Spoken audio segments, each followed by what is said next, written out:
8:49 is the time. Let's get over to meteorologist Jeff Fortron. Obviously, a very active scenario playing out in the western Atlantic Ocean with major Hurricane Dorian. I'm going to give you one more update toward the end of the newscast on that. But let's go through our little webcam road trip, give you an idea of what each region is looking like around Northwest Oregon, Southwest Washington, and you can get an idea of what the rest of the day is going to be like. So this is a live look outside from our Newport camera, a nice spider web courtesy of Charlotte the Spider on the right-hand portion of the screen. But a nice view of Newport, 63 degrees out there. Although the clouds have really built back in, it's going to take a little while before they break. And I think eventually temperatures along the coast are going to be climbing into the upper 60s and low 70s. So temperature-wise this afternoon, it's going to be very comfortable, and we should see partly cloudy skies.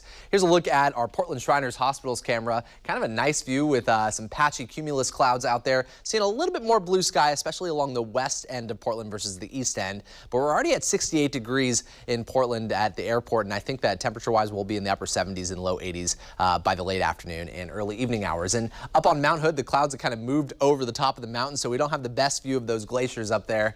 In fact, I can't see anything regarding or related to those glaciers. 58 degrees in Government Camp right now. Dry roads. If you're going to be heading up to the mountain anytime soon, there are no worries regarding the weather, although a little bit cool at Timberline Lodge at 51, and it's 55 at Mount Hood Meadows. So here's how the 7-day forecast is going to play out. Today, we're going to be right around 80 degrees in the Portland metropolitan area. We're going to see a little bit less cloud cover on Monday, though, and this is going to start the warming trend. We'll be in the low to mid 80s tomorrow. Then we get into Tuesday and Wednesday, and high pressure is going to be amplifying over the Pacific Northwest. So we'll climb into the upper 80s, maybe the low 90s in some spots.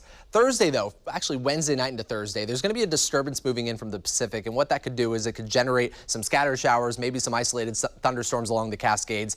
And temperature-wise, I think we'll dip down into the low 80s Thursday and Friday. And by Saturday, we may actually be in the upper 70s with overnight lows in the 50s. And there's the possibility, Deb, by the end of the weekend where highs may dip into the mid to low 70s, maybe the upper 60s in some spots. So fall may be showing some colors by the end of the 7-day forecast, but it looks like we have some warm days ahead still.